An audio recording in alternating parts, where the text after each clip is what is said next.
Pension മുടങ്ങണമെന്ന്, ശമ്പളം മുടങ്ങണമെന്ന് ആരെങ്കിലും ആഗ്രഹിക്കും? കോൺഗ്രസ് ഇന്ത്യയിൽ 3 സംസ്ഥാനത്തെ ഭരിക്കുന്നു. ഈ 3 സംസ്ഥാനത്തും പെൻഷൻ മുടങ്ങി, ശമ്പളം മുടങ്ങി. അതാണ് സ്ഥിതി. നിയമന നിരോധനം വരണമെന്ന് ആരെങ്കിലും ആഗ്രഹിക്കും? 10 വർഷത്തിനിടയിൽ 3 ലക്ഷം യുവതി-യുവാക്കൾ കേരളത്തിൽ PSC വഴി ജോലി കിട്ടി. അത് ഇന്ത്യയിലെ ആകെ PSC നിയമനങ്ങളുടെ 60%. അപ്പോൾ ഇങ്ങനെയൊക്കെയുള്ള മാറ്റം നമുക്ക് കൊണ്ടുവരാൻ കഴിഞ്ഞു. ചെറിയ കാര്യം മുതൽ വലിയ കാര്യം. കേരളത്തിലെ മാധ്യമങ്ങളിൽ എന്തെങ്കിലും ഒരു പ്രതീക്ഷ വെച്ച് പുലർത്തുന്ന ആളല്ല ഞാൻ. എനിക്ക് യാതൊരു പ്രതീക്ഷയുമില്ല. മാധ്യമ പ്രവർത്തനം തന്നെ റദ്ദാക്കുന്ന രീതിയിലാണ് കേരളത്തിലെ പ്രധാന മാധ്യമങ്ങളിൽ പലതും പ്രവർത്തിച്ചുകൊണ്ടിരിക്കുന്നത്. മാധ്യമ പ്രവർത്തനം മറ്റെന്തോ ആയി മാറിയിരിക്കുന്നു. അതുകൊണ്ടാണ് വലതുപക്ഷ ജീർണതകളെ ജനാധിപത്യം എന്ന് വിശേഷിപ്പിക്കുന്നത്. സത്യത്തിൽ ജനാധിപത്യം എന്ന് പറഞ്ഞാൽ തെരഞ്ഞെടുപ്പാണ് എന്നൊരു പ്രതീതി ഇവിടെ സൃഷ്ടിക്കപ്പെട്ടിട്ടുണ്ട്. 5 വർഷം കൂടുമ്പോൾ നടക്കുന്ന തെരഞ്ഞെടുപ്പാണ് ജനാധിപത്യം അല്ല. പലപ്പോഴും തെരഞ്ഞെടുക്കപ്പെടുന്ന UDF ഗവൺമെന്റിലെ മുഖ്യമന്ത്രിമാർക്ക് 5 കൊല്ലം പൂർത്തിയാക്കാൻ കഴിയാറില്ല. 95-ൽ കരുണാകരൻ രാജിവെക്കുന്ന നമുക്കറിയാം. അത് കഴിഞ്ഞ് പിന്നീട് ആന്റണി വന്നു. അദ്ദേഹത്തിന് കാലാവധി പൂർത്തിയാക്കാൻ കഴിഞ്ഞില്ല. ഉമ്മൻചാണ്ടി മാത്രമാണ് എനിക്ക് തോന്നുന്നു സമീപകാലത്ത് കാലാവധി പൂർത്തിയാക്കിയ ഒരു കോൺഗ്രസ് മുഖ്യമന്ത്രി. അദ്ദേഹത്തെ തന്നെ വലിച്ചു താഴെയിടാൻ അദ്ദേഹത്തോടൊപ്പമുള്ളവർ എങ്ങനെയൊക്കെ ശ്രമിച്ചു എന്നുള്ളത് നമുക്ക് അറിയാവുന്നതാണ്. തോറ്റതിന് കാരണമായിട്ട് പറയുന്ന ഒരു കാര്യം എന്ന് പറയുന്നത്, പിണറായി വിജയൻ എന്ന് പറയുന്ന ഒരൊറ്റ നേതാവിനെ, മുഖ്യമന്ത്രിയെ മാത്രം മുൻനിർത്തി അതിന്റെ മുഴുവൻ തെരഞ്ഞെടുപ്പ് പ്രചരണവും ഇടതുപക്ഷം നടത്തി. ഘടകകക്ഷികളിലെ നേതാക്കൾ ഉൾപ്പെടെയുള്ള ആളുകൾക്കൊന്നും യാതൊരു പരിഗണനയോ സ്പേസോ അതിൽ കൊടുത്തില്ല. അദ്ദേഹത്തിന്റെ ക്യാമ്പയിൻ ഇപ്പൊ നമ്മൾ പറയുകയാണെങ്കിൽ സംസ്ഥാന വ്യാപകമായി വെച്ച ഹോർഡിങ്ങുകളിലെല്ലാം മുഖ്യമന്ത്രിയുടെ ചിത്രം മാത്രം വെച്ചുകൊണ്ട് അത്തരം ഒരു പ്രചരണം നടത്തി. കേരളത്തിലെ ഇടതുപക്ഷത്തിന്റെ ഏറ്റവും തെളിച്ചമുള്ള ശബ്ദങ്ങളിൽ ഒന്നാണ് M. സ്വരാജ്. ഇന്ന് ഇലക്ഷനും ഇടതുപക്ഷത്തിന്റെ കേരളത്തിലെയും ലോകത്തിന്റെയും പ്രസക്തിയും ഉൾപ്പെടുന്ന വിഷയങ്ങളെപ്പറ്റി സംസാരിക്കാൻ അദ്ദേഹത്തോടൊപ്പമാണുള്ളത്. നമസ്കാരം സാർ. നമസ്കാരം. നമ്മൾ ഇന്നിപ്പോൾ കാണുന്ന ഒരു ലോകക്രമത്തിൽ ഇടതുപക്ഷത്തിന് സത്യത്തിൽ സോവിയറ്റ് യൂണിയൻ ഉണ്ടായിരിക്കുന്ന സമയത്ത് USA എന്ന് പറയുന്ന ഒരു ധ്രുവമുള്ളപ്പോൾ അതിൻ്റെ നേർ വിപരീത നിലയിൽ ഒരു ബദൽ എന്ന നിലയിൽ നമുക്ക് പറയാൻ സോവിയറ്റ് യൂണിയൻ നേതൃത്വം നൽകുന്ന ഒരു സംഘവും ഉണ്ടായിരുന്നു. അപ്പോൾ ലോകത്ത് എന്തൊരു തരം പ്രശ്നങ്ങൾ ഉണ്ടാവുമ്പോഴും ഒരു അധിനിവേശ ശ്രമം ഉണ്ടാവുമ്പോഴും അതിന് മറുപടി കൊടുക്കാൻ തക്കതായ ഒരു ശക്തി കൂടെ ബാക്കിയുണ്ട് എന്ന് പറയുന്ന ഒരു സാഹചര്യം ലോകത്തുണ്ടായിരുന്നു. ആ ലോകക്രമം പതുക്കെ തുടച്ചു മാറ്റപ്പെട്ട് ഒരു ക്യാപിറ്റലിസ്റ്റ് ലോകക്രമം വരുന്നു. സോഷ്യലിസം ഒരു ഇല്യൂഷൻ ആണെന്നും ഒട്ടോപ്പിയാണെന്നും ഇതൊന്നും നടപടിയില്ലാത്ത കാര്യങ്ങളാണെന്നും ആളുകളെ പറഞ്ഞ് വിശ്വസിക്കുന്നതിൽ അവരൊട്ടൊക്കെ വിജയിക്കുകയും ചെയ്തിട്ടുണ്ട്. അതിൻ്റെയൊക്കെ അപ്പുറം നമ്മൾ ഇന്ന് 2026 എത്തി നിൽക്കുന്നു. വെനിൻസുവേലയുടെ പ്രസിഡന്റിനെ വീട്ടിൽ കയറി പിടിച്ചു കൊണ്ടുപോകുന്നു. ഇറാനെ ഏകപക്ഷീയമായിട്ട് ആക്രമിക്കുന്ന സാഹചര്യം ഉണ്ടാവുന്നു. ലോകം മുഴുവൻ ഏതാണ്ട് ഒരു അമേരിക്ക എന്ത് തീരുമാനിക്കുന്നു അതിൻ്റെ ദുരന്ത ഫലം നമ്മുടെ അടുക്കള വാതിൽ വരെ എത്തിയിരിക്കുന്ന ഒരു സാഹചര്യമാണുള്ളത്. ഇടതുപക്ഷത്തിൻ്റെ ഒരു തിരിച്ചുവരവിൻ്റെ അല്ലെങ്കിൽ ഇടതുപക്ഷം ഇനി നിലനിൽക്കേണ്ടതിൻ്റെ ഒരു പ്രസക്തിയെ പറ്റി ഇപ്പോഴെന്താണ് അങ്ങേക്ക് തോന്നുന്നത്? എൻ്റെ മാത്രമല്ല, ഇടതുപക്ഷത്തെ എല്ലാവരുടെയും ശബ്ദം തെളിച്ചുള്ളതാണ്. ഞാൻ തുടക്കത്തിൽ നിങ്ങൾ സൂചിപ്പിച്ചുകൊണ്ട് പറഞ്ഞത്. മറ്റൊന്ന്, നിങ്ങൾ ഈ നിലവിലുള്ള ലോകക്രമത്തെ സംബന്ധിച്ചും അമേരിക്കയുടെ ആർക്കും നീതീകരിക്കാനാവാത്ത സൈനിക നടപടികളെക്കുറിച്ചും ഒക്കെയാണ് ഇവിടെ പരാമർശിച്ചിട്ടുള്ളത്. അപ്പോൾ സോവിയറ്റ് യൂണിയൻ ഇന്നില്ല എന്നതൊരു യാഥാർത്ഥ്യമാണ്. എന്നാൽ സോവിയറ്റ് യൂണിയൻ ഇല്ലാതായതോടെ അമേരിക്കയുടെ സാമ്രാജ്യത്വ നയങ്ങൾക്കെതിരായ ലോകത്തിൻ്റെ ചിന്ത, ലോകത്തിൻ്റെ ഇടപെടൽ തീർത്തുമില്ലാതായി എന്ന് നമുക്ക് പറയാനാവില്ല. ഇപ്പോൾ ഒരുപക്ഷെ സോവിയറ്റ് യൂണിയൻ സ്വീകരിച്ചതുപോലെ ലോക സ്ഥിതിഗതികളിൽ ഇടപെട്ട് നിലപാട് സ്വീകരിക്കുകയും അതുപോലെ തന്നെ അതേ രീതി പിന്തുടരുകയും ചെയ്യുന്ന ഒരു ശക്തി വേറെ ഉണ്ടാവില്ലായിരിക്കാം. ഇപ്പോൾ പലരും ചൈനയൊക്കെയാണ് താരതമ്യപ്പെടുന്നത്. പക്ഷേ ചൈന എല്ലാ കാലത്തും ചൈനയുടേതായ രീതിയിലാണ് ലോക സംഭവങ്ങളിൽ ഇടപെടാറുള്ളത്. അമേരിക്കയുടെ തെറ്റായ നടപടികൾക്കെതിരെ ചില ഘട്ടങ്ങളിൽ വളരെ ശക്തമായി തന്നെ അവരുടെ അഭിപ്രായങ്ങൾ വന്നിട്ടുണ്ട്. ഇപ്പോൾ തന്നെ നമ്മൾ ഇന്നിപ്പോൾ തമ്മിൽ കാണുമ്പോൾ ഇന്നലെ CNN റിപ്പോർട്ട് ചെയ്തതായിട്ട് കാണുന്നത് ഹോർമൂസിലേക്ക് ചൈനയുടെ ഒരു നാവിക കപ്പൽ യാത്ര ആരംഭിച്ചു എന്നുള്ളതാണ്. അപ്പോൾ ഓരോരുത്തരും അവരവരുടേതായ നിലയിലുള്ള പ്രതികരണങ്ങൾ, കാര്യങ്ങളുണ്ട്. ഞാൻ അതിലേക്കല്ല ഇപ്പോൾ കടക്കാൻ ആഗ്രഹിക്കുന്നത്. മറിച്ച് ഇപ്പോൾ സോവിയറ്റ് യൂണിയൻ്റെ തകർച്ചയോടെ, സോവിയറ്റ് യൂണിയന് ഉണ്ടായ തിരിച്ചടിയോടെ അമേരിക്കൻ നിയന്ത്രിത ലോകമായിരിക്കും എന്നൊക്കെയുള്ള പ്രചാരവേല ശക്തമായിരുന്നു. എന്നാൽ അങ്ങനെയല്ല. മറിച്ച് സോഷ്യലിസത്തിൻ്റെ പ്രസക്തി നഷ്ടമാവുകയല്ല, അനുദിനം വർദ്ധിച്ചു വരികയാണെന്നാണ് ലോകസ്ഥിതിഗതികൾ തെളിയിക്കുന്നത്. അപ്പോൾ അടുത്ത കാലത്താണ് ഒക്കുപ്പൈ വാൾ സ്ട്രീറ്റ് പ്രക്ഷോഭം ഉണ്ടായത്. അതൊരുപാട് രാജ്യങ്ങളിലേക്ക് പടർന്നു പിടിച്ചു. അന്ന് ലോകത്തിൽ ഉയർന്ന ഏറ്റവും പ്രസക്തമായ ഒരു മുദ്രാവാക്യം മാർക്സാണ് ശരി എന്നായിരുന്നു. ഞാനിപ്പോഴും ഓർക്കുന്നു, മലയാള മനോരമ തന്നെ അന്ന് ലണ്ടനിലെ ഒരു വാർത്ത ഇവിടെ പ്രസിദ്ധീകരിക്കുകയുണ്ടായി. ലണ്ടനിലെ പുസ്തകശാലകളിൽ ദാസ് ക്യാപിറ്റലിൻ്റെ കോപ്പികൾ ചൂടപ്പം പോലെ വിറ്റഴിയുന്നു. എന്ന് വെച്ചാൽ വാൾ സ്ട്രീറ്റിനെല്ലാം പിടിച്ചു കുലുക്കിയ ആ സാമ്പത്തിക സാഹചര്യങ്ങളെ മറികടക്കാൻ മാർക്സ് മുൻപോട്ട് വെക്കുന്ന കാഴ്ചപ്പാടുകളുടെ അടിസ്ഥാനത്തിൽ വല്ല മാർഗവുമുണ്ടോ എന്ന് ലോകത്തിലെ മുതലാളിത്ത വിശാരദന്മാർ പോലും ചിന്തിക്കുകയും ദാസ് ക്യാപിറ്റൽ വീണ്ടും വായിക്കപ്പെടുകയൊക്കെ ചെയ്തു എന്നാണ് അന്ന് ആ വാർത്ത സൂചിപ്പിച്ചത്. ഒപ്പം നമ്മൾ ഈ അടുത്ത കാലത്ത് പിങ്ക് റവല്യൂഷൻ, റോസ് റവല്യൂഷൻ എന്നൊക്കെ പറയുന്നത് പ്രധാനമായും ലാറ്റിൻ അമേരിക്കൻ രാജ്യങ്ങളിൽ വന്ന ഭരണമാറ്റങ്ങളാണ്. അത് തെരഞ്ഞെടുപ്പിൽ അമേരിക്കൻ സാമ്രാജ്യത്വത്തെ എതിർക്കുന്ന വിശാലമായ ഇടതുപക്ഷ സഖ്യങ്ങൾ വിജയിച്ചു. അത് യഥാർത്ഥത്തിൽ ഇപ്പോൾ ഇന്ത്യൻ സാഹചര്യത്തിലോ കേരളത്തിലെ സാഹചര്യത്തിലോ നമ്മൾ ചിന്തിക്കുന്ന പോലുള്ള ഒരു ഇടതുപക്ഷം ആവില്ല. അല്ലെങ്കിൽ കമ്മ്യൂണിസ്റ്റ് പാർട്ടി, വ്യവസ്ഥാപിത കമ്മ്യൂണിസ്റ്റ് പാർട്ടി നയിക്കുന്ന ഇടതുപക്ഷമായിക്കൊള്ളണമെന്നില്ല. എങ്കിലും 2-3 കാര്യങ്ങളിൽ ഈ ലാറ്റിൻ അമേരിക്കൻ രാജ്യങ്ങളിലെല്ലാം അധികാരത്തിൽ വന്ന ഗവൺമെൻറ്റുകൾക്ക് സമാന സ്വഭാവമുണ്ട്. ഒന്ന്, അവർ അമേരിക്കൻ സാമ്രാജ്യത്വത്തെ എതിർക്കുന്നു. അത് ലോക ജനതയ്ക്ക്, മാനവരാശിക്ക് ഭീഷണിയാണ് എന്ന് തിരിച്ചറിയുന്നു. 2, സോഷ്യലിസമാണ് ബദൽ എന്ന കാര്യം ഉയർത്തിപ്പിടിക്കുന്നു. അത് ഇപ്പോൾ നമ്മൾ ഇവിടെ നിങ്ങൾ സൂചിപ്പിച്ച വെനസ്വലയിൽ, അതുപോലെ നിക്കരാഗ്വയിൽ, ഇടക്കാലത്ത് പെറുവിൽ, അതുപോലെ തന്നെ ഹോണ്ടുറാസിൽ, ഒരുപാട് രാജ്യങ്ങളിൽ, ലാറ്റിൻ അമേരിക്കൻ, കൊളംബിയ, മെക്സിക്കോ, ചിലയിടങ്ങളിൽ ആദ്യമായിട്ടാണ് ഇത്തരം സ്വഭാവത്തിലുള്ള സഖ്യങ്ങൾ വന്നത്. അപ്പോൾ അമേരിക്കൻ സാമ്രാജ്യത്വത്തിനെതിരെ, മുതലാളിത്ത ചൂഷണത്തിനെതിരെ, മുതലാളിത്തം വിതയ്ക്കുന്ന സാമൂഹ്യ അസമത്വത്തിനെതിരെ ഒക്കെ ശക്തമായിട്ടുള്ള സമരം ലോകത്തിൻ്റെ പല ഭാഗത്തും ഉയർന്നു വരുന്നുണ്ട്. അത്തരം സമരങ്ങൾക്ക് നേതൃത്വം കൊടുത്ത ചിലർ പിന്നീട് നടന്ന തെരഞ്ഞെടുപ്പുകളിൽ ആ രാജ്യത്തിൻ്റെ ഭരണാധികാരികളായി പോലും തിരഞ്ഞെടുക്കപ്പെട്ടിട്ടുമുണ്ട്. അപ്പോൾ അങ്ങനെ സാമ്രാജ്യത്വത്തിനെതിരായ ലോകത്തിൻ്റെ ശബ്ദം ഇപ്പോഴും വിവിധ ഭൂഖണ്ഡങ്ങളിൽ നിന്നും പ്രതീക്ഷ ഉളവാക്കും വിധം ഉയർന്നു വരുന്നുണ്ട്. സോഷ്യലിസമാണ് ചൂഷണമില്ലാത്ത ഒരു ലോകത്തിലേക്കുള്ള മാർഗം എന്ന് പൊതുവിൽ അംഗീകരിക്കപ്പെടുന്നുണ്ട്. അപ്പോൾ സോവിയറ്റ് യൂണിയൻ്റെ തകർച്ചയോടെ സോഷ്യലിസത്തിൻ്റെ പ്രസക്തി ഇല്ലാതാവുകയല്ല, മറിച്ച് ആ പ്രസക്തി വർദ്ധിച്ചു വരികയാണ്. സോവിയറ്റ് യൂണിയൻ ഇല്ലാതായതോടെ അമേരിക്കൻ സാമ്രാജ്യത്വത്തിൻ്റെ എല്ലാ നെറുകേടുകൾക്കും ലോകം ആ നെറുകേടുകളുടെ മുൻപിൽ നിശബ്ദമായി നിൽക്കുകയല്ല, ദുർബലമാണെങ്കിൽ പോലും പ്രതിരോധം ഉയർന്നു വരുന്നുണ്ട്. അത്തരത്തിലുള്ള പ്രതിരോധത്തിൻ്റെ ചില പ്രത്യക്ഷപ്പെടലുകൾ നമുക്ക് പ്രതീക്ഷ തരുന്നതുമാണ്. ഇപ്പോൾ തന്നെ ഇറാനിൽ നടത്തിയിട്ടുള്ള ആക്രമണം വളരെ പെട്ടെന്ന് ഇറാനെ കീഴടക്കി കളയാമെന്നാണ് വ്യാമോഹിച്ചത്. എന്നാൽ അങ്ങനെയല്ല. അമേരിക്കയ്ക്കെതിരായി വലിയ രോഷം ലോകത്തിൽ ഉയർന്നു വരുന്നുണ്ട്. അമേരിക്കയിൽ തന്നെ ജനങ്ങൾ അമേരിക്കയുടെ തെറ്റായ നയത്തിനെതിരെ സമരരംഗത്ത് അണിനിരക്കുന്നുണ്ട്. അതെല്ലാം പ്രതീക്ഷ ഉളവാക്കുന്നതാണ്. നമ്മൾ കേരളത്തിലെ കമ്മ്യൂണിസ്റ്റ് പാർട്ടീനെ എപ്പോഴും അതിനെ ഒരു കാരിക്കേച്ചറായിട്ട് കൊണ്ടുവരാൻ ശ്രമിക്കുന്ന ആളുകൾ എപ്പോഴും ചെയ്യുന്ന കാര്യമാണ് നമ്മൾ സാമ്രാജ്യത്വ വിരുദ്ധ പ്രക്ഷോഭം, അമേരിക്കക്കെതിരെ, ഇസ്രായേലിൻ്റെ കടന്നുകയറ്റത്തിനെതിരെ നമ്മുടെ നാട്ടിൻ പുറക്കവലകളിൽ, നാൽക്കവലകളിൽ നമ്മൾ സമരങ്ങൾ നടത്തുന്നു, പ്രതിഷേധ യോഗങ്ങൾ നടത്തുന്നു. ഇത് കണ്ട് ഭയപ്പെട്ടിട്ട് ഉടനെ ഇസ്രായേലും അമേരിക്കയിലും അവരുടെ നിലപാട് പിൻവലിക്കുമോ എന്ന് പറയുന്ന ആക്ഷേപങ്ങളൊക്കെ ആളുകൾ ഉന്നയിച്ചിരുന്നു. എനിക്ക് തോന്നുന്നു ഇപ്പം ഈ പ്രശ്നം, അമേരിക്ക ഒരു പ്രശ്നം ഉണ്ടായാൽ അത് അവനവനെയും ബാധിക്കും എന്ന് പറയുന്ന ഒരു തിരിച്ചറിവിന്റെ കാലത്ത് ചിലപ്പോൾ ഒരു പുനർവിചിന്തനം നടക്കുന്നുണ്ടാവും. പക്ഷെ ഇത്തരത്തിൽ വിമർശനങ്ങളൊന്നും ഇടതുപക്ഷത്തിനെ കാര്യമായിട്ട് ഏശുന്നില്ല. അവരവരുടെ പ്രവർത്തനങ്ങൾ അങ്ങനെ തുടർന്നു കൊണ്ടുപോകുന്നു. എവിടെ നിന്നാണ് അത്തരത്തിൽ ഇപ്പൊ കാലികമായിട്ട് ഇത്തരം വിമർശനങ്ങൾ ഉണ്ടാവുന്നു, അല്ലെങ്കിൽ ഒരു പുതിയ രാഷ്ട്രീയ ഭാവുകത്വം ഉണ്ടാവുന്നു? അപ്പോൾ അതിനനുസരിച്ച് ജനങ്ങളുടെ താല്പര്യത്തിനനുസരിച്ച് പോപ്പുലിസ്റ്റായ നിലപാടുകളിലേക്ക് മാറാം എന്നൊരു തോന്നൽ, ആ തരത്തിലൊരു തോന്നൽ ഇടതുപക്ഷത്തിന് ഉണ്ടാവുന്നുണ്ടോ? ഇല്ല, ഇടതുപക്ഷത്തിന് ഇത്തരം കാര്യങ്ങളിലൊന്നും ഒരു അവ്യക്തതയും ഇല്ല.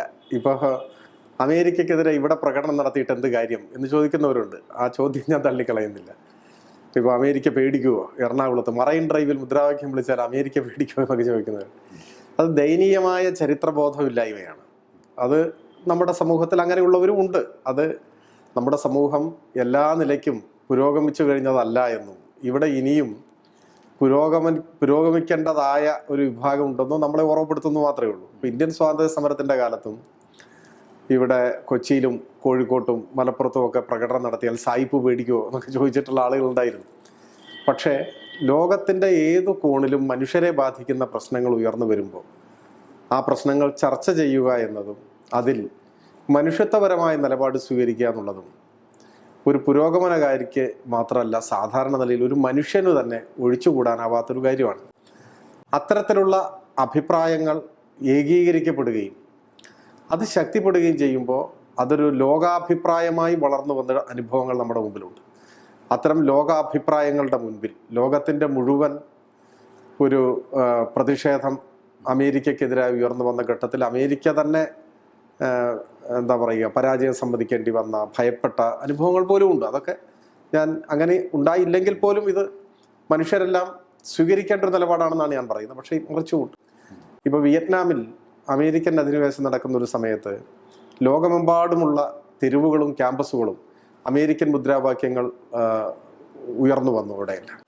അതിൽ തന്നെ ഏറ്റവും ആവേശകരമായ ഒരു കാര്യം, അമേരിക്കൻ സൈന്യത്തിനും ഗവൺമെൻറ്റിനുമെതിരെ ഏറ്റവും ശക്തമായ പ്രതിഷേധം ഉയർന്നു വന്നത് അമേരിക്കൻ യൂണിവേഴ്സിറ്റികളിലാണ്. അതിലൊക്കെ ഒരു വലിയ രാഷ്ട്രീയ പാഠമുണ്ട്.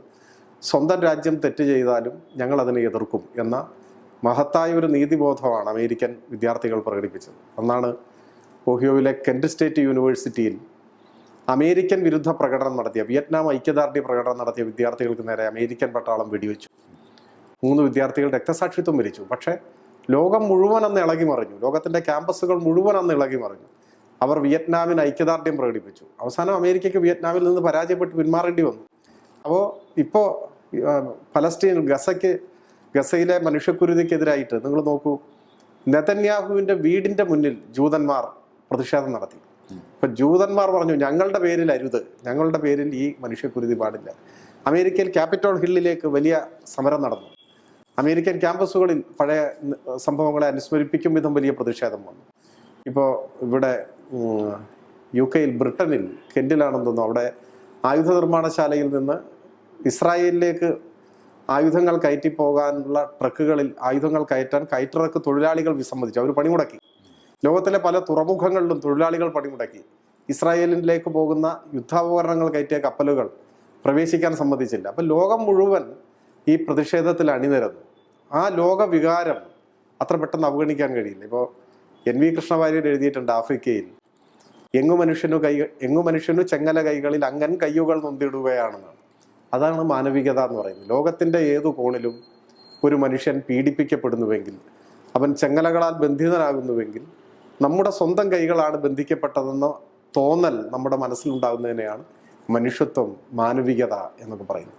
മനുഷ്യരായിരിക്കുക എന്ന് പറഞ്ഞാൽ എല്ലാ അനീതികളെയും ചൂഷണത്തെയും എതിർക്കുക എന്നത് കൂടിയാണ്. ലോകത്തിലെ എല്ലാ രാജ്യങ്ങളിലും ഇപ്പോൾ ഈ ഇറാനിലെ സൈനിക നടപടിക്കെതിരായി, അതിനു മുൻപ് പലസ്തീനെതിരായി, ഇസ്രായേൽ നടപടിക്കെതിരായി ഒക്കെ വലിയ പ്രതിഷേധങ്ങൾ ഉയർന്നു വന്നു. ആ പ്രതിഷേധങ്ങളോടൊപ്പമാണ് നമ്മളും കൈകോർക്കുന്നത്. അത് അമേരിക്കയിലും ശക്തമാണ്. അമേരിക്കയിലും ഇസ്രായേലിലുമുള്ള യുദ്ധവിരുദ്ധരായ ജനതയോടൊപ്പമാണ് നമ്മൾ അണിനിരക്കുന്നത്. അത് മനസ്സിലാകാത്ത അപൂർവം ചിലപ്പോൾ നമ്മുടെ നാട്ടിലുണ്ടാവും. അവിടെ യുദ്ധം നടന്നാൽ ഇവിടെ എന്താണെന്നൊക്കെ ചോദിക്കുന്നവരുണ്ടാവും. പക്ഷേ ഇപ്പോൾ പാചകവാതകത്തിനൊക്കെ ക്ഷാമം നേരിട്ടപ്പോൾ ആ ചോദ്യം കുറച്ച് കുറഞ്ഞു എന്ന് എനിക്ക് തോന്നുന്നു. ലോകത്തിലെവിടെയും യുദ്ധമോ യുദ്ധസമാന അന്തരീക്ഷമോ ഉണ്ടായാൽ അതിൻ്റെ ഇരകൾ മറ്റു മനുഷ്യർ കൂടിയാണ്, മറ്റെല്ലാ രാജ്യങ്ങളിലുള്ള മനുഷ്യർ കൂടിയാണെന്നൊക്കെ സാവധാനത്തിൽ കുറേ പേര് തിരിച്ചറിയുന്നുണ്ട്. ബാക്കിയുള്ളവരും ഭാവിയിൽ തിരിച്ചറിയുമായിരിക്കും എന്നേ പറയാൻ പറ്റും. കേരളത്തിൽ ഒരു കഴിഞ്ഞ 10 വർഷം തുടർച്ചയായിട്ടൊരു ഇടതുപക്ഷ സർക്കാരാണ് ഉണ്ടായത്. പതിറ്റാണ്ടുകൾക്കിടയിൽ അത് അപൂർവമായിട്ട് കേരളത്തിൽ സംഭവിച്ചതാണ് അത്തരത്തിലൊരു തുടർ ഭരണം എന്ന് പറയുന്നത്. മാത്രമല്ല, അതിന് തൊട്ട് മുമ്പത്തെ അച്യുതാനന്ദൻ സർക്കാരും ഏതാണ്ട് തുടർ ഭരണത്തോട് അടുത്തെത്തിയിരുന്നു. നേരിയ സാങ്കേതികമായ ഒരു വ്യത്യാസത്തിൽ മാത്രമാണ് അദ്ദേഹത്തിന്റെ. അപ്പം അത്രയും കാലം തുടർച്ചയായി ഒരു ഇടതുപക്ഷ സർക്കാരിനെ തെരഞ്ഞെടുക്കുക എന്ന തീരുമാനം കേരളത്തിലെ സമൂഹം കൈക്കൊണ്ടിരുന്നു.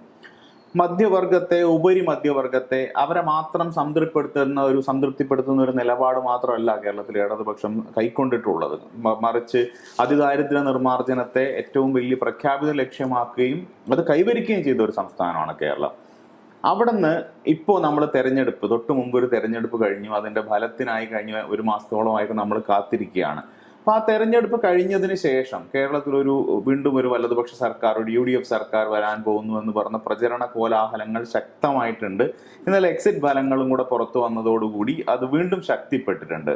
അപ്പോൾ ഈ വലതുപക്ഷം എല്ലാ കാലത്തും ഫോക്കസ് ചെയ്യുന്ന മധ്യവർഗത്തെ, ഉപരിമധ്യവർഗത്തെ അവരെ കൈവിട്ടുകൊണ്ട് അല്ലെങ്കിൽ അവരെ സംതൃപ്തിപ്പെടുത്തുന്ന തരത്തിൽ പ്രത്യേക നയരൂപീകരണം നടത്താതെ ഒരു സർക്കാരിന് മുന്നോട്ട് പോകാൻ കഴിയില്ല എന്നൊരു സന്ദേശം ഇതിൽ എവിടെയെങ്കിലും അടങ്ങിയിട്ടുണ്ടോ?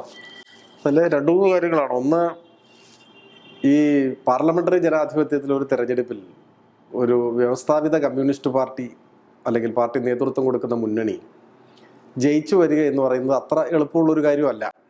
അപ്പോൾ നമ്മുടെ രാജ്യത്ത് ഒരുപാട് അനുഭവങ്ങൾ നമ്മുടെ മുമ്പിലുണ്ട്. എന്നാൽ കേരളം ഒരല്പം വ്യത്യസ്തമാണ്. കാരണം കേരളത്തിൽ ഇപ്പോഴും കുറേ കൂടി മെച്ചപ്പെട്ട ഒരു ജനാധിപത്യ അവബോധം, ഒരു രാഷ്ട്രീയ സാക്ഷരത, അതിനാണ് നമ്മൾ രാഷ്ട്രീയ പ്രബുദ്ധത എന്നൊക്കെ വിളിക്കുന്നത്. അങ്ങനെയുള്ള ഒരു സാമൂഹ്യ പരിസരം ഇവിടെ ഉള്ളതുകൊണ്ടാണ് ഒരു പക്ഷേ നമുക്ക് ജയിച്ച് അധികാരത്തിൽ വരാനൊക്കെ ഇവിടെ കഴിയുന്നത്. എന്നാൽ നിങ്ങൾ പറഞ്ഞ പോലെ ആദ്യമായാണ് ഇടതുപക്ഷത്തിന് തുടർഭരണം ലഭിക്കുന്നത്. 10 വർഷം തുടർച്ചയായി ഒരേ മുന്നണി കേരളം ഭരിക്കുക എന്ന് പറയുന്നത് അങ്ങനെ ആർക്കും പ്രതീക്ഷിക്കാൻ കഴിയുന്ന ഒന്നല്ല സാധാരണ നിലയിൽ. ഇപ്പോൾ 5 വർഷം കൂടുമ്പോൾ മുന്നണികൾ മാറി മാറി ജയിക്കുന്ന ഒരു സ്ഥിതിയായിരുന്നു കേരളത്തിൽ കുറേ കാലമായിട്ട്. അങ്ങനെയാണ്. അപ്പോൾ 5 കൊല്ലം കൂടുമ്പോൾ ഭരണം മാറും എന്നത് വളരെ ചാഞ്ചാട്ടമുള്ള ഒരു ഇലക്ട്രേറ്റാണ് കേരളത്തിലേത് എന്ന നിരീക്ഷണത്തിന് വരെ കാരണമായിട്ടുണ്ട്. അങ്ങനെ ഒരു സാഹചര്യത്തിലാണെന്നാൽ 2006 ശേഷം പ്രകടമായൊരു മാറ്റം നമ്മൾ കാണുന്നുണ്ട്. 2011 പരാജയപ്പെട്ടെങ്കിലും നിങ്ങൾ പറഞ്ഞ പോലെ വിജയത്തോളം എത്തിയ ഒരു പരാജയമായിരുന്നു. 68 സീറ്റാണ് LDF അന്ന് കിട്ടിയത്. 68, 72 അങ്ങനെയാണ്. 2016 91 സീറ്റ് കിട്ടി LDF ഭരിച്ചു. 21 കഴിഞ്ഞ തെരഞ്ഞെടുപ്പിൽ അത് കൂടുതൽ തിളക്കമാർന്ന വിജയമായി 99 സീറ്റ് ലഭിച്ചു. ഇപ്പോൾ തെരഞ്ഞെടുപ്പ് കഴിഞ്ഞ് നമ്മൾ റിസൾട്ട് വെയിറ്റ് ചെയ്യാം. 2 ദിവസം കഴിഞ്ഞാൽ 4 ദിവസം കഴിഞ്ഞാൽ റിസൾട്ട് വരും. LDF വളരെ പ്രതീക്ഷയോടുകൂടിയാണ് ഇപ്പോൾ നിൽക്കുന്നത്. LDF മികച്ച വിജയം നേടും എന്ന ആത്മവിശ്വാസത്തിൽ തന്നെയാണ് നിൽക്കുന്നത്. അപ്പോൾ ചിലർ ചോദിക്കുന്നുണ്ട്, UDF വലിയ ആത്മവിശ്വാസത്തിലാണല്ലോ. പിന്നെ ഒരു തെരഞ്ഞെടുപ്പിൽ സ്വാഭാവികമായും മുന്നണികൾക്ക് ആത്മവിശ്വാസം തോന്നും. തെരഞ്ഞെടുപ്പ് അത് അങ്ങനെയാണ് കേരളത്തിൽ കണ്ടിട്ടുള്ളത്. കഴിഞ്ഞ തെരഞ്ഞെടുപ്പിൽ തോൽക്കുമ്പോഴും UDFന് വലിയ ആത്മവിശ്വാസം ഉണ്ടായിരുന്നു. ഞാനിപ്പോഴും ഓർക്കുന്നുണ്ട്, 2021 മെയ് 2 വോട്ടെണ്ണൽ കഴിഞ്ഞ തവണ. മെയ് 1 കേരളത്തിലെ ഒരു 3 പ്രധാനപ്പെട്ട മാധ്യമങ്ങളുടെയെങ്കിലും ഓൺലൈൻ എഡിഷനിൽ വന്ന പ്രധാന വാർത്ത മുഖ്യമന്ത്രി സ്ഥാനത്തെ ചൊല്ലിയുള്ള തർക്കം പരിഹരിച്ചു എന്നാണ്. ആദ്യത്തെ 2.5 കൊല്ലം ഉമ്മൻചാണ്ടിയും തുടർന്ന് 2.5 കൊല്ലം രമേശ് ചെന്നിത്തലയും മുഖ്യമന്ത്രിമാരാകും ധാരണയായി എന്ന് മാധ്യമങ്ങൾ വാർത്ത റിപ്പോർട്ട് ചെയ്തു. അപ്പോൾ അത്രയും ആത്മവിശ്വാസം അന്ന് അവർക്കുണ്ടായിരുന്നു. അപ്പോൾ അതിൽ ഒരു പുതിയ കാര്യമല്ല. പിന്നെ എക്സിറ്റ് പോളാണ്. എക്സിറ്റ് പോളുകളെല്ലാം കേരളത്തിൽ ഇപ്പോൾ UDFന് മേൽക്കൈ പ്രവചിച്ചിട്ടുണ്ട്. പക്ഷേ ആ എക്സിറ്റ് പോളിൽ നോക്കിയാൽ കാണാവുന്ന മറ്റൊരു കാര്യം, ഏതാണ്ട് എല്ലാ എക്സിറ്റ് പോളും 60-ന് മേൽ സീറ്റ്, 62, 65, 68 ഒക്കെ LDFന് കിട്ടുന്നതാണ്. അതാണ്ട് കടുത്ത മത്സരം എന്നാണ് പ്രവചിക്കുന്നത്. അതിൽ മേൽക്കൈ UDFന് എന്നാണ്. പക്ഷെ അവിടെ തന്നെ ഏതോ എക്സിറ്റ് പോൾ, അതോ ഒന്നിലധികം, ഞാനിതെല്ലാം അങ്ങനെ വിശദമായി നോക്കുന്ന ഒരാളല്ല, മികച്ച മുഖ്യമന്ത്രിയായി ഏറ്റവും കൂടുതൽ ആളുകൾ ചൂണ്ടിക്കാണിക്കുന്നത് പിണറായിയാണ് എന്ന് പറയും. അപ്പോൾ എക്സിറ്റ് പോളിലെ ഒരു അർത്ഥമില്ലായ്മയാണ്. അതായത് UDF അധികാരത്തിൽ വരുമെന്നും മുഖ്യമന്ത്രി പിണറായി ആയിരിക്കും എന്നുമാണ് ഇപ്പോൾ ചുരുക്കി പറഞ്ഞ ഈ എക്സിറ്റ് പോളുകൾ കേട്ടാൽ തോന്നുക. അതുപോലെ ഹരിയാനയിലും ബീഹാറിലും എല്ലാം എക്സിറ്റ് പോൾ വലിയ തമാശയായിട്ട് മാറി. അപ്പോൾ എക്സിറ്റ് പോളിനെ മാത്രം ആശ്രയിച്ച് നിൽക്കാൻ കഴിയില്ല. LDF വിജയിക്കും എന്ന് പ്രതീക്ഷിക്കാനുള്ള കാരണം, ഞങ്ങളുടെ പ്രതീക്ഷയുടെ അടിസ്ഥാനം കഴിഞ്ഞ 10 വർഷമായി കേരളത്തിലുണ്ടായൊരു മാറ്റമാണ്. നിങ്ങൾ പറഞ്ഞ അതിദാരിദ്ര്യം തുടച്ചു നീക്കാൻ കഴിഞ്ഞു എന്ന് പറഞ്ഞാൽ ചെറിയ കാര്യമല്ല. കേരളം ആ അർത്ഥത്തിൽ ചർച്ച ചെയ്തിട്ടില്ലാത്തതുകൊണ്ടാണ്. ലോകത്തിൽ തന്നെ ഇങ്ങനെ ഒരു ദരിദ്ര 3-ാം ലോക രാജ്യത്തിലെ ഒരു പ്രദേശം അതിദാരിദ്ര്യ വിമുക്തി നേടിയതായി നമുക്കറിയില്ല. ഇതെല്ലാ രംഗങ്ങളിലും ഈ മാറ്റം പ്രതിഫലിച്ചിട്ടുണ്ട്. താറുമാറായിരുന്നൊരു കേരളം പുതുക്കി പണിതു. വൻകിട വികസന പദ്ധതികളും ജനക്ഷേമ പദ്ധതികളും സമന്വയിപ്പിക്കാൻ LDF സർക്കാരിന് കഴിഞ്ഞു. അപ്പോൾ ഇതൊക്കെ വിലയിരുത്തുന്ന ജനങ്ങൾ LDF തുടരണമെന്നേ ആഗ്രഹിക്കൂ എന്നാണ് ഞങ്ങൾ കരുതുന്നത്. ഇപ്പോൾ പെൻഷൻ മുടങ്ങണമെന്ന്, ശമ്പളം മുടങ്ങണമെന്ന് ആരെങ്കിലും ആഗ്രഹിക്കും? കോൺഗ്രസ് ഇന്ത്യയിൽ 3 സംസ്ഥാനത്തെ ഭരിക്കുന്നുള്ളൂ. ഈ 3 സംസ്ഥാനത്തും പെൻഷൻ മുടങ്ങി, ശമ്പളം മുടങ്ങി, അതാണ് സ്ഥിതി. നിയമന നിരോധനം വരണമെന്ന് ആരെങ്കിലും ആഗ്രഹിക്കൂ? 10 വർഷത്തിനിടയിൽ 3 ലക്ഷം യുവതീ-യുവാക്കൾ കേരളത്തിൽ PSC വഴി ജോലി കിട്ടി. അത് ഇന്ത്യയിലെ ആകെ PSC നിയമനങ്ങളുടെ 60%. അപ്പോൾ ഇങ്ങനെയൊക്കെയുള്ള മാറ്റം നമുക്ക് കൊണ്ടുവരാൻ കഴിഞ്ഞു. ചെറിയ കാര്യം മുതൽ വലിയ കാര്യം വരെ. അതിൽ ഈ പെൻഷൻ, സാധാരണക്കാരുടെ ജീവിതത്തിൽ ആശ്വാസമായ പെൻഷൻ, പാഠപുസ്തകം കൃത്യസമയത്ത് കൊടുത്തത്, സ്കൂൾ ഹൈടെക് ആയത്, ഇങ്ങനെ ഒരുപാട് കാര്യങ്ങൾ. അപ്പോൾ ഇതൊക്കെ പാതി വഴിയിൽ നിലച്ചു പോകണം എന്ന് സാധാരണ നിലയിൽ വോട്ടർമാർ ചിന്തിക്കില്ല. അതാണ് ഞങ്ങളുടെ വിജയപ്രതീക്ഷയുടെ അടിസ്ഥാനം. എന്നാൽ ഇത്തരം കാര്യങ്ങളെല്ലാം മനസ്സിൽ വെച്ച് ഇതെല്ലാം വിലയിരുത്തി വളരെ ആലോചിച്ച് ബുദ്ധിപൂർവമാണോ കേരളത്തിലെ വോട്ടർമാർ വോട്ട് ചെയ്തിട്ടുള്ളത്? അവരുടെ പരിഗണനാ വിഷയങ്ങൾ വികസനവും ക്ഷേമവും ആയിരുന്നുവോ, മറ്റെന്തെങ്കിലും ആണോ? ഉദാസീനമായ നിലപാട് കേരളത്തിലെ വോട്ടർമാർ സ്വീകരിച്ചു പോയിട്ടുണ്ടോ? ഇപ്പോൾ 10 കൊല്ലമായി 2 ടേമായി ഇവർ ഭരിക്കുകയാണ്, ഇനി ഒരു ടേം അവർ ഭരിക്കട്ടെ എന്നൊക്കെ ചില ആളുകൾ പറയുന്നത് നമ്മൾ കേട്ടിട്ടുണ്ട്. അങ്ങനെ ഉദാസീനമായിട്ടൊക്കെ ആളുകൾ വോട്ട് ചെയ്യുമോ, ചെയ്തിട്ടുണ്ടോ എന്നൊക്കെ ഉള്ളത് വോട്ട് എണ്ണിയാലേ പറയാൻ പറ്റും. പക്ഷെ ഞങ്ങളുടെ പ്രതീക്ഷയുടെ അടിസ്ഥാനം ഇതാണ്. ഇത് LDFന്റെ വളരെ പ്രഖ്യാപിതമായ, മുൻപേ നിശ്ചയിച്ച് പ്രഖ്യാപിച്ചിട്ടുള്ള ഒരു വികസന പരിപ്രേക്ഷ്യം യാഥാർത്ഥ്യമാക്കുന്നതിൻ്റെ ഭാഗമായാണ് ഈ 2 ഗവൺമെൻറ്റുകളും പ്രവർത്തിച്ചത്. ഇതിൽ നിന്നും ഒരു നയം മാറ്റം ഇനി പരാജയപ്പെട്ടാൽ പോലും കേരളത്തിന് ഗുണമല്ല, അങ്ങനൊരു നയമാറ്റം ഗുണമല്ല. നമ്മുടെ നാട് വികസിക്കണം, ലോകോത്തരമാവണം, ജനങ്ങളുടെ ജീവിതം അഭിവൃദ്ധിപ്പെടണം. അതിനെല്ലാം നമ്മുടെ രാജ്യത്തിന് മാതൃകയായി നമുക്ക് മുൻപോട്ട് വരാൻ കഴിയണം. ഇപ്പോൾ 10 വർഷമായിട്ട് അഴിമതി പറഞ്ഞാൽ ഉദ്യോഗസ്ഥ തലത്തിലുള്ള അഴിമതി അത്ര എളുപ്പത്തിൽ അവസാനിക്കില്ല. പക്ഷെ ഭരണതലത്തിൽ അഴിമതി എതിരാളികൾ പോലും ആരോപിച്ചിട്ടില്ല. ഒരു മന്ത്രിയുടെയും പേരിൽ കേരള നിയമസഭയിൽ അഴിമതി ആരോപണം ഉന്നയിക്കപ്പെട്ടില്ല, അവിശ്വാസ പ്രമേയം അവതരിപ്പിക്കപ്പെട്ടില്ല. അപ്പോൾ ഈ മാറ്റങ്ങളെല്ലാം കേരളത്തിലുണ്ട്. അതെല്ലാം ജനങ്ങൾ വിലയിരുത്തുമെന്നാണ് ഞങ്ങളുടെ പ്രതീക്ഷ. ഇടതുപക്ഷം സത്യത്തിൽ മാതൃകാപരമാണെന്ന് നമുക്ക് തോന്നാവുന്ന ഒരുപാട് കാര്യങ്ങൾ ഇടതുപക്ഷത്തിൽ എപ്പോഴും പ്രത്യേകിച്ച് തെരഞ്ഞെടുപ്പിനോട് അടുക്കുമ്പോൾ സംഭവിക്കാറുണ്ട്. അതായത് സീറ്റുകളെ പറ്റി, അതിൻ്റെ എണ്ണത്തെ പറ്റി മുന്നണിക്കകത്ത് വലിയ തോതിലുള്ള പിടിവലികളോ അവകാശവാദങ്ങളോ തർക്കവിതർക്കങ്ങളോ ഒന്നും ഉണ്ടാവാറില്ല. അതേപോലെ തന്നെ സ്ഥാനാർത്ഥി നിർണയത്തെ സംബന്ധിച്ചും വലിയ തോതിൽ വിമത പ്രശ്നങ്ങളോ അല്ലെങ്കിൽ ആ തരത്തിലുള്ള ബഹളങ്ങളോ ഒന്നും ഇടതുപക്ഷത്തിന്റെ ഭാഗത്തുനിന്ന് കാര്യമായി കേൾക്കാം. ഈവൻ അവരുടെ ഘടകകക്ഷികളിൽ നിന്ന് പോലും ആ തരത്തിലുള്ള പ്രശ്നങ്ങൾ വലിയ തോതിൽ ഉണ്ടാവാറില്ല. മുഖ്യമന്ത്രി സ്ഥാനാർത്ഥിയെ ചൊല്ലി ഉണ്ടാവുന്ന വലിയ തർക്കങ്ങൾ ചില സാഹചര്യങ്ങളിൽ ഒഴിച്ചാൽ ആ തരത്തിലും ഒരു വലിയ പ്രശ്നം ഉണ്ടാവുന്ന തരത്തിൽ നേതാക്കൾ പരസ്പരം വെല്ലുവിളിക്കുന്ന തരത്തിൽ സ്വന്തമായി PR ഏജൻസികളെ ഉപയോഗിച്ച് ഒരു പ്രകടനപരമായിട്ടുള്ള ഒരു നിലപാട് സ്വീകരിക്കും, ഇതൊന്നും ഇടതുപക്ഷത്ത് കാണുന്നില്ല. അപ്പൊ ഇതിനെ മാതൃകാപരമായ ഒരു രാഷ്ട്രീയ പ്രവർത്തന ശൈലി എന്ന നിലയ്ക്കല്ല, എന്നാൽ ഇവിടുത്തെ മാധ്യമങ്ങൾ ഇതിനെ പറഞ്ഞു വരുമ്പോൾ അത് ജനാധിപത്യത്തിന്റെ അഭാവമാണെന്നും അതൊരൊറ്റ വ്യക്തിയുടെ ഒഴിച്ച് വേറൊരു പേര് പറയാൻ ധൈര്യമില്ലായ്മയാണെന്നും ഒക്കെ വിമർശിക്കാറുണ്ട്. അപ്പം കോൺഗ്രസിനോട് ഇപ്പൊ കാണുന്ന, അതായത് നമ്മൾ തെരഞ്ഞെടുപ്പിന് ശേഷമുള്ള ഈ 1 മാസത്തിൽ കാണുന്ന മുഖ്യമന്ത്രി സ്ഥാനത്തെ ചുറ്റിയുള്ള തർക്കങ്ങൾ, അതിനോടെല്ലാം കേരളത്തിലെ മനുഷ്യർ വലതുപക്ഷത്തോട് അല്ലെങ്കിൽ UDFനോട് ഉദാരമായി ക്ഷമിക്കുന്നുണ്ട്.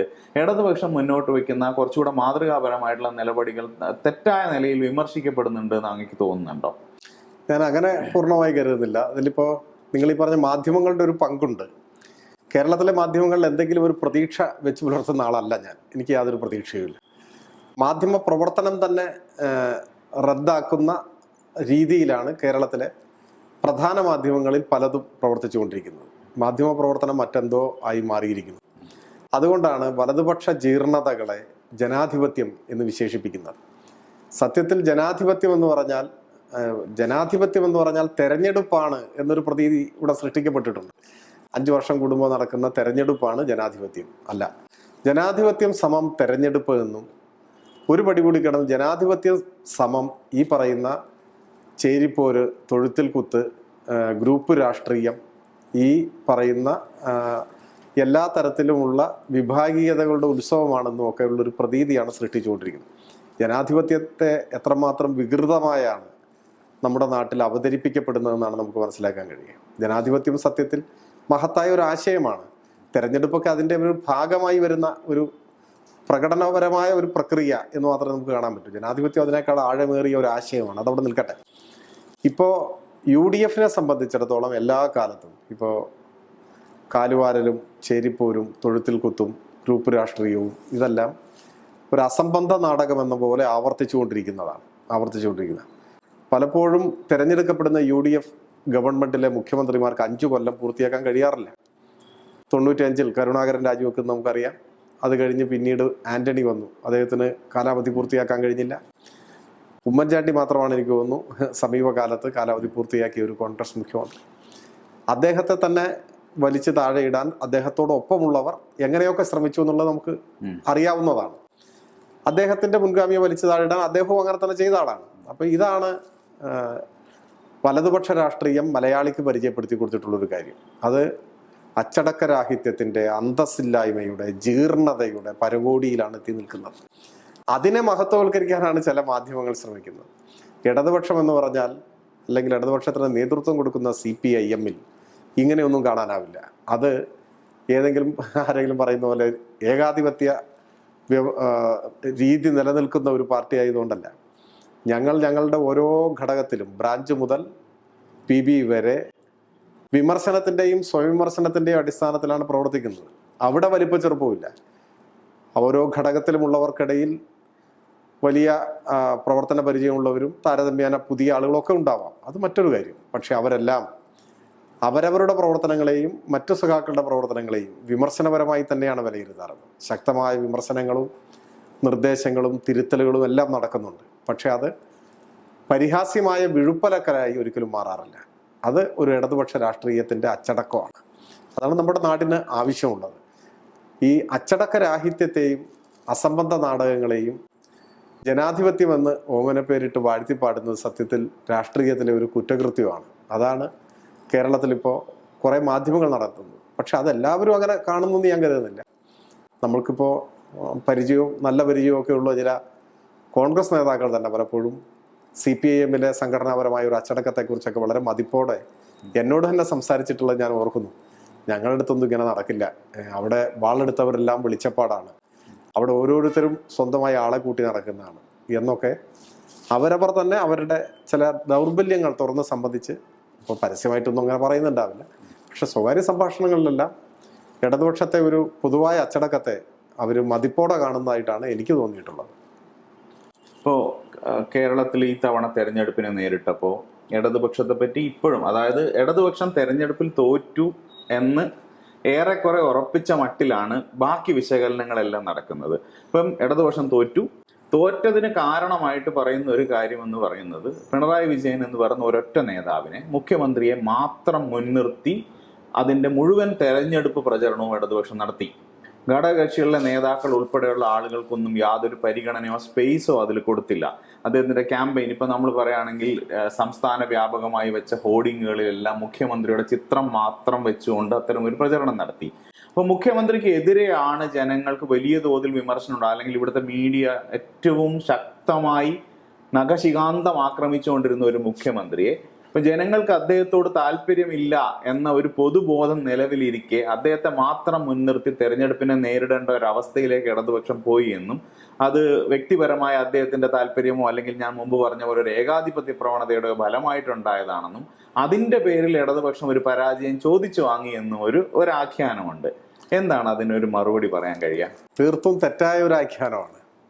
അതിൽ രണ്ട് കാര്യങ്ങളാണ് എനിക്ക് പറയാനുള്ളത്. ഒന്ന്, പിണറായി ഈ തെരഞ്ഞെടുപ്പിൽ ഇടതുപക്ഷത്തെ നയിക്കണം എന്ന്, അദ്ദേഹം നയിക്കണം, അദ്ദേഹം മത്സരിക്കണം എന്നത് അദ്ദേഹത്തിൻ്റെ ഒരു ആഗ്രഹമോ ആവശ്യമല്ല. അത് പാർട്ടി ചർച്ച ചെയ്ത് തീരുമാനിച്ചതാണ്. പാർട്ടി പോളിറ്റ് ബ്യൂറോ ചർച്ച ചെയ്ത് തീരുമാനിച്ച് സംസ്ഥാന കമ്മിറ്റി അംഗീകരിച്ച ഒരു കാര്യമാണത്. അപ്പോൾ അത് ഒരു വ്യക്തിയിലേക്ക് ആരോപിക്കുന്നതേ ശരിയല്ല, ഒന്നത്.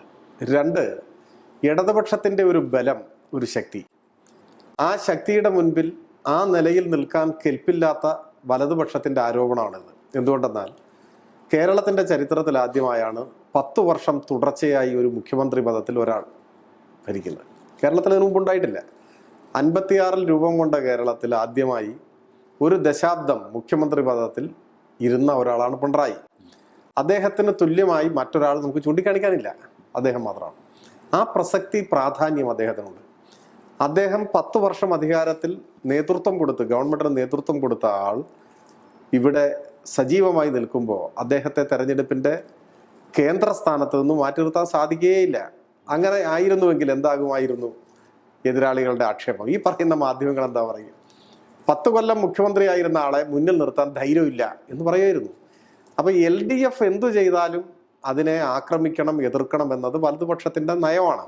അങ്ങനെ പറ്റുമോ അവർക്ക്? അതല്ലാതെ അംഗീകരിക്കാൻ പറ്റില്ല. ആ നിലപാട് മാധ്യമങ്ങളും സ്വീകരിച്ചു. എനിക്ക് ഉറപ്പുണ്ട്, അല്ലെങ്കിൽ സാമാന്യമായി ചിന്തിക്കുന്ന ഏതൊരു മലയാളിക്കും ഉറപ്പിക്കാൻ പറ്റും, പിണറായി നയിച്ചാൽ ഇപ്പൊ പറഞ്ഞ എല്ലാ വിമർശനവും വരും. പിണറായി നയിക്കുന്നില്ല എന്ന് തീരുമാനിച്ചാൽ ഏറ്റവും ശക്തമായ വിമർശനം ഇതായിരിക്കും, മുഖ്യമന്ത്രിയെ മുന്നിൽ നിർത്താൻ ധൈര്യമില്ല എന്ന് പറഞ്ഞിട്ടുള്ള ആക്രമണങ്ങളായിരിക്കും വരിക. പിന്നെ 10 കൊല്ലം മുഖ്യമന്ത്രിയായിരുന്ന ഒരാൾ, അത് ഇപ്പോൾ കേരളത്തെ സംബന്ധിച്ചിടത്തോളം ആദ്യ അനുഭവം, അദ്ദേഹം മത്സരിക്കുന്ന ഒരു തെരഞ്ഞെടുപ്പ്, അദ്ദേഹം നയിക്കുന്ന ഒരു തെരഞ്ഞെടുപ്പ്, പിന്നെ ആരുടെ ചിത്രമാണ് ഹോർഡിങ്ങിൽ വെക്കുക? സ്വാഭാവികമായി അദ്ദേഹത്തിൻ്റെ ചിത്രമാണ് വയ്ക്കുക. എന്നാൽ UDF-ൽ അങ്ങനെ പറ്റില്ല. UDF-ൽ പ്രശ്നമാണ്. UDF-ൽ ആരുടെ ചിത്രം വെക്കും ഹോർഡിങ്ങിൽ? ഇപ്പോഴത്തെ പ്രതിപക്ഷ നേതാവിൻ്റെ ചിത്രം വെച്ചാൽ അതിന് മുമ്പത്തെ പ്രതിപക്ഷ നേതാവ് അവിടെ നിൽക്കുകയാണ്, അദ്ദേഹവും മത്സരിക്കുന്നുണ്ട്, അദ്ദേഹം തൊട്ടു മുമ്പിൽ നിൽക്കുന്നു. ഈ രണ്ടു പേർ തമ്മിലുള്ള പ്രശ്നം. KPCC പ്രസിഡന്റ് ആയിരുന്ന ഒരാൾ ഈ തെരഞ്ഞെടുപ്പിന്റെ ഘട്ടത്തിലെല്ലാം സ്വീകരിച്ചൊരു നിലപാട് നമുക്കറിയാം, അത് മറ്റൊരിടത്ത് നിൽക്കുന്നു. ഇനി UDF അധികാരം കിട്ടിയാൽ ഇവരാരുമല്ല മറ്റൊരാളാണ് മുഖ്യമന്ത്രി എന്ന് കുറെ പേര് പറയുന്നുണ്ട്. ശരിയൊന്നും എനിക്കറിയില്ല. അദ്ദേഹം AICCക്ക് നേതൃത്വം കൊടുക്കുന്ന ആളാണെന്നാണ് പറയുന്നത്. അപ്പൊ അദ്ദേഹത്തിന്റെ പടം വെക്കുമോ? കത്തിക്കൂത്ത് കിടക്കും, ഒരു പടം വെക്കാൻ പറ്റില്ല. ഏത് ഘടകകക്ഷി നേതാവിനാണ് അവരുടെ പ്രചരണ പരിപാടികളിൽ പ്രാമുഖ്യം കിട്ടിയിട്ടുള്ളത്? എവിടെയും കിട്ടിയിട്ടില്ല. ഇപ്പോൾ വടക്കുന്നൊരു ജാഥ അവർ ആരംഭിച്ച ആ ജാഥയിൽ നോക്കൂ നിങ്ങൾ, ഏതെങ്കിലും ഒരു ഘടകകക്ഷി നേതാവിന്റെ പേരോ ചിത്രമോ എന്തെങ്കിലും എവിടെയുണ്ട്? അതേസമയം LDF ആണെങ്കിൽ 3 ജാഥയാണ് നടന്നത്. 3 ഘടകകക്ഷി നേതാക്കളായിരുന്നു ക്യാപ്റ്റന്മാർ, CPM, CPI, കേരള കോൺഗ്രസ്. അപ്പോൾ ഈ പറയുന്ന പ്രചരണങ്ങൾക്കൊന്നും ഒരടിസ്ഥാനവുമില്ല, ഒരർത്ഥവുമില്ല. മുഖ്യമന്ത്രിയായി പിണറായി തന്നെ വരണം എന്നാണ് ഇപ്പോഴും എനിക്ക് തോന്നുന്നു ഈ പറഞ്ഞ എക്സിറ്റ് പോളുകളിൽ ഏറ്റവും കൂടുതൽ ആളുകൾ അഭിപ്രായപ്പെട്ടിട്ടുള്ളത് അങ്ങനെയാണെന്നാണ് കേൾക്കുന്നത്. അപ്പോൾ മറിച്ചുള്ള പ്രചരണത്തിനൊന്നും ഒരു അടിസ്ഥാനമില്ല. അതൊരു വലതുപക്ഷ പ്രചരണം എന്നേ ഉള്ളൂ. ഏത് തെരഞ്ഞെടുപ്പിലും ഇത്തരത്തിലുള്ള ചില പ്രചരണങ്ങൾ, അവകാശവാദങ്ങൾ, വിമർശനങ്ങൾ ഉണ്ടാവും. അതിന് അടിസ്ഥാനമൊന്നും ഉള്ളതായിട്ട് ഞാൻ കാണുന്നില്ല. നമ്മൾ മാധ്യമ വിമർശനം എന്ന് പറയുന്നത് ഒരു രാഷ്ട്രീയ നയപരിപാടിയുടെ ഭാഗമാണ് ഇടതുപക്ഷത്തെ സംബന്ധിച്ച്. കാരണങ്ങളായ മാധ്യമങ്ങൾക്ക് ഉണ്ടാവുന്ന ജീർണതയെ, അതിനെ കുറച്ച് ആക്രമണോത്സുകമായി വിമർശിക്കുന്ന ഒരു സാഹചര്യം പോലും ഉണ്ട്. ഇപ്പം മാപ്ര എന്ന് മാധ്യമ പ്രവർത്തകരെ വിളിക്കുന്നത് ഒരു ഡെറഗേറ്ററി ടേം ആയിട്ട്, ഒരു അപഹസിക്കാൻ ഉപയോഗിക്കുന്ന ഒരു പദമായിട്ട് കേരളത്തിൽ ഇടതുപക്ഷത്തോട് ആഭിമുഖ്യമുണ്ടെന്ന് പ്രഖ്യാപിതമായ നിലപാടെടുത്ത മാധ്യമ പ്രവർത്തകരെ പോലും വല്ലാതെ ഒഫൻഡ് ചെയ്ത ഒരു പ്രയോഗമാണത്. അതിനെപ്പറ്റിയിട്ടൊക്കെ അവിടെ ആളുകൾ വലിയ തോതിൽ ആക്ഷേപം പറഞ്ഞിട്ടുണ്ട്.